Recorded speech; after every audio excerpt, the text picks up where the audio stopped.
दोस्तों, सिंध की तारीख 8000 साल पुरानी है, जिसका शुमार मेसोपोटामिया और मिस्र के साथ दुनिया की 3 इब्तिदाई तहजीबों में होता है। सर जॉन मार्शल्स ने 1920 में मोइंजोदड़ो और हड़प्पा की खोज से इस बात को साबित किया। वादी सिंध में बहने वाला वसी और अरीज दरियाए सिंध इस तहजीब की सबसे बड़ी बुनियाद है। नाजरीन, हमें हमेशा बताया जाता है कि मोइंजोदड़ो और हड़प्पा सबसे कदीम है। ऐसा बिल्कुल भी नहीं है। मोइंजोदड़ो और हड़प्पा से भी कदीमी आसार सिंध की तहजीब में पाए जाते हैं। 8000 साल कबल मसीह बलूचिस्तान के शहर मेहरगढ़ से सिंध की तहजीब के इब्तिदाई आसार मिलते हैं और यहीं के लोगों ने इंडस वैली सिविलाइजेशन को बुलंद किया और आज से 3000 साल कबल मसीह मोइंजोदड़ो और हड़प्पा जैसे शहर कायम किए जो इस तहजीब का मरकज रहे। नाजरीन, इस दुनिया पर सिंध के कई एहसानात हैं। मोइंजोदड़ो और हड़प्पा ने हथियारों से पाक मुआशरा कायम किया, जो नजरिया सिंध का आकाश है कि दुनिया को हथियारों से पाक किया जाए। दुनिया का पहला इनकलाब ज़रई इनकलाब था जो सिंध से शुरू हुआ। जब इंसानों ने जंगलों से निकलकर गांव और शहर बसाना शुरू किए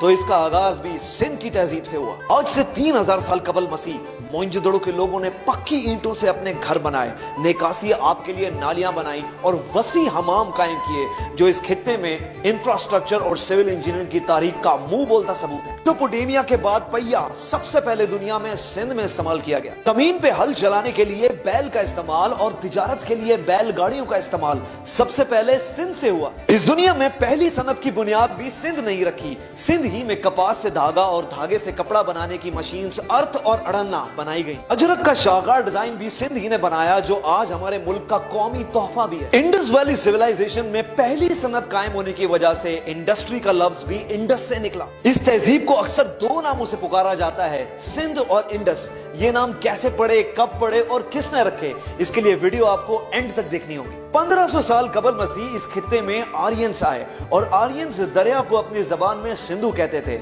इसलिए आर्यंस ने इस तहजीब को सिंध का नाम दिया। ये तारीख में इस तहजीब को दिया जाने वाला पहला नाम था जो आर्यंस ने रखा। इससे पहले तारीख में इस तहजीब का कोई और नाम नहीं मिलता। आर्यंस ने इस धरती को अपनी मां कहकर दुनिया को मादरे वतन का नजरिया भी दिया। 1000 साल कबल मसीह तक इस तहजीब का मजहब बुद्धिज्म रहा, जिसके आसार टैक्सिला और गंधारा में आज भी मौजूद हैं। और इसके बाद इस तहजीब का मजहब हिंदुइज्म में तब्दील हुआ। हिंदुइज्म की मशहूर और मारूफ तवील तारीफी नज़म महाभारत में भी सिंध का जिक्र मौजूद है। महाभारत में 1000 साल कबल मसीह सिंध को भारतवर्ष का हिस्सा बताया गया। 600 साल कबल मसीह सिंध में पहली ईरानी सल्तनत दाखिल हुई और अजीम साइरस बादशाह ने दरियाए सिंध फतह किया। यहाँ पे हिंदुइज्म की अक्सरियत होने की वजह से ईरानियों ने सिंध को हिंद कहना शुरू किया और ये इस तहजीब को दिया जाने वाला दूसरा नाम था। ईरानियों के बाद यहाँ यूरोप से यूनानी आए और 400 साल कबल मसीह सिकंदर आजम ने सिंध को अपनी तहवील में लिया। यूरोपियंस ने हिंद को इंद कहना शुरू किया और उसके बाद इंडस लफ्ज का इस्तेमाल हुआ।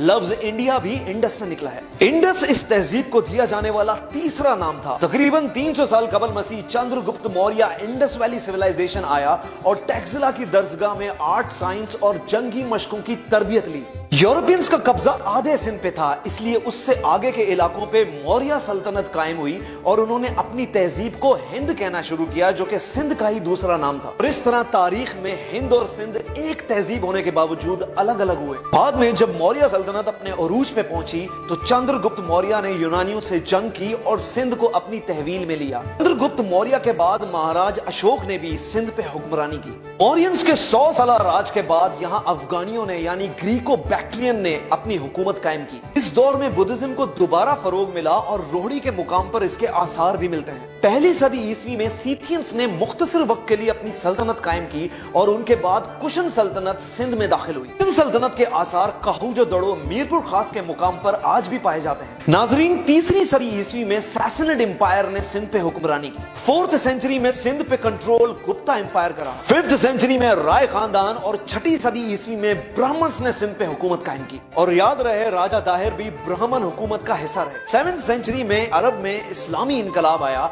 और बनु उमैया के दौर में कई बागी गिरोह थे जिनको ब्राह्मण्स ने पनाह दी।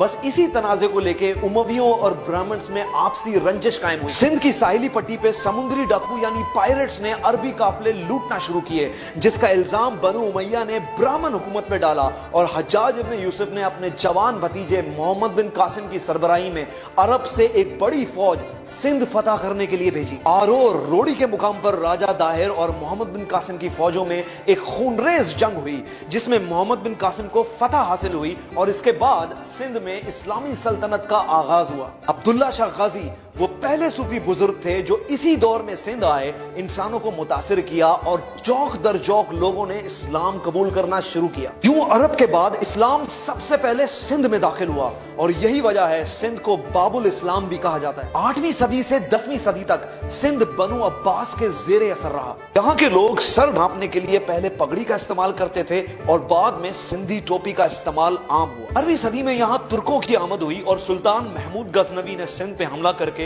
यहाँ अपनी सल्तनत कायम की। इसी दौर में ईरान से अली हजवेरी यानी दाता गंज बख्श इंडस वैली सिविलाइजेशन तशरीफ लाए। 13वीं सदी में ममलुक्स ने हिंद में दिल्ली सल्तनत कायम की और इसी दौर में सुमरो खानदान ने सिंध पे राज किया। सुमरो बादशाह असल में अरब थे, मगर सिंध धरती पे मर मिटने के जज्बे की वजह से इनको सिंधी राजपूत का लक़ब दिया गया। इसी दौर में ईरान से ख्वाजा मोइनुद्दीन चिश्ती और लाल शहबाज कलंदर की इंडस वैली सिविलाइजेशन में आमद हुई।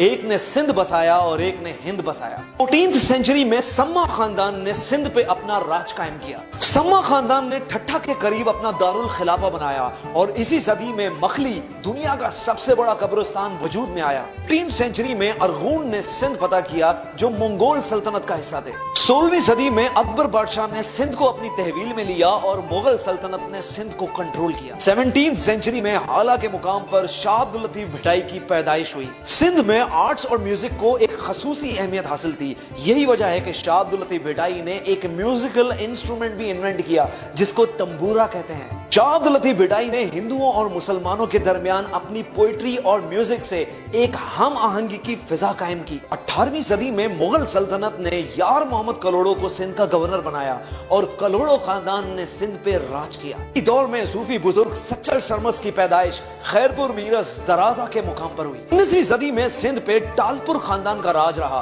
और इसी दौरान मुगल सल्तनत का जवाल और ब्रिटिश राज कायम हुआ। टालपुर बेसिकली कलोड़ो फौज में एक बलोच कबीला था। जब कलोड़ो ने टालपुरों के सरदार का कत्ल कर दिया तो टालपुरों ने कलोड़ो की सल्तनत उलट के रख दी। टालपुरों ने सिंध में सन के मुकाम पर एक वसी किला बनाया जिसको रनी कोट का नाम दिया गया और यह किला दुनिया का सबसे बड़ा किला माना जाता है। जब सिंध ने टालपुर की सरबराही में ब्रिटिश राज को मानने से इनकार कर दिया तो अंग्रेजों ने सर चार्ल्स नेपियर की सरबराही में सिंध फतह करने के लिए एक बड़ी फौज भेजी। ये एक खूनी जंग साबित हुई और सिंधियों की बहादुरी देख के अंग्रेज दंग रह गए। जनरल होश मोहम्मद शीदी ने इस जंग में एक अहम किरदार अदा किया और बहादुरी से लड़कर जामे शहादत नोश किया। अंग्रेज ये जंग जीत गए, मगर जीतने के बाद भी होश मोहम्मद शीदी की बहादुरी को फरामोश न कर सके और सर चार्ल्स नेपियर ने एक फौजी एजाज के साथ हैदराबाद में इस बहादुर को सुपर्द खाक किया। जगीर में अंग्रेजों को हैदराबाद हमेशा भारी रहा। एक मैसूर का हैदराबाद जिसमें टीपू सुल्तान लड़े और एक सिंध का हैदराबाद जिसमें होश मोहम्मद शीदी लड़ा और इन दोनों जंगों में अंग्रेज ने अपनी दुश्मन की बहादुरी का खुद एतराफ किया। बहरहाल सिंध पे आखिरी हुकूमत ब्रिटिश राज की रही। इंडस वैली सिविलाइजेशन के इलाके सदियों तक रियासतों के जेर असर रहे और मुख्तलिफ तहजीबों ने इनके ऊपर हुक्मरानी की। यही वजह है कि कम्युनिकेशन गैप आने की वजह से इनके लिबास, लाइफ स्टाइल और जुबान में नुमाया तब्दीलियां आई। तहरीक आजादी की वजह से इंडस वैली सिविलाइजेशन के लोग यानी कश्मीर से खैबर, खैबर से पंजाब, पंजाब से बलूचिस्तान और सिंध, ये सब मुमलिकत खुदादात की सूरत में एक कौम बने और अब एक तहजीब बनने के मरहले में मसरूफ हैं। मेरे नजदीक पाकिस्तान इस तहजीब को दिया जाने वाला चौथा नाम है। तारीख और Indus valley civilisation Mohammad Ali Jinnah की इस अजीम खिदमत को हमेशा याद रखेगी। सिंधी टोपी और अजरक इंडस वैली सिविलाइजेशन की आज एक शनाख्त है। हैरत इस बात की नहीं कि सिंधी एक ताकतवर सकाफत के मालिक हैं, हैरत इस बात की है कि इतना रिच कल्चर होने के बावजूद जब ये लोग सिंधी टोपी और अजरक पहनकर लोगों से मिलते हैं तो हाथ जोड़ के और आजी से मिलते हैं, और इंसान को इज्जत देने की ये रिवायत सिंध को बाकी तहजीबों से मुनफरिद कर देती है। इनके लोग खवातीन के हुकूक के अलम बरदार साबित हुए जब मोहतरमा बेनजीर भुट्टो पूरे आलम इस्लाम में पहली खातून वजीर आजम मुंतखब हुई। आज हमें अपनी तहजीब को पढ़ने और समझने की जरूरत है कि जब दुनिया जहालत के अंधेरों में धसी हुई थी तब हमारी तहजीब एक रोशन सितारे की मानंद थी।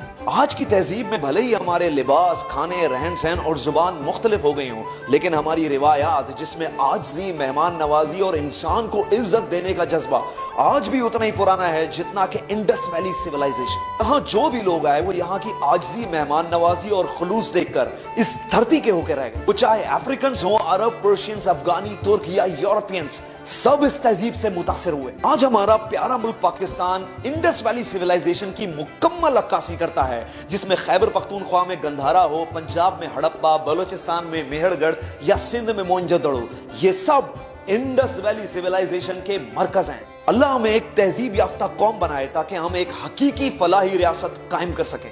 सिंध की अजीम तारीख अपने होस्ट कुमैल शाह को इजाजत दीजिए। मिलते हैं अगली वीडियो के साथ।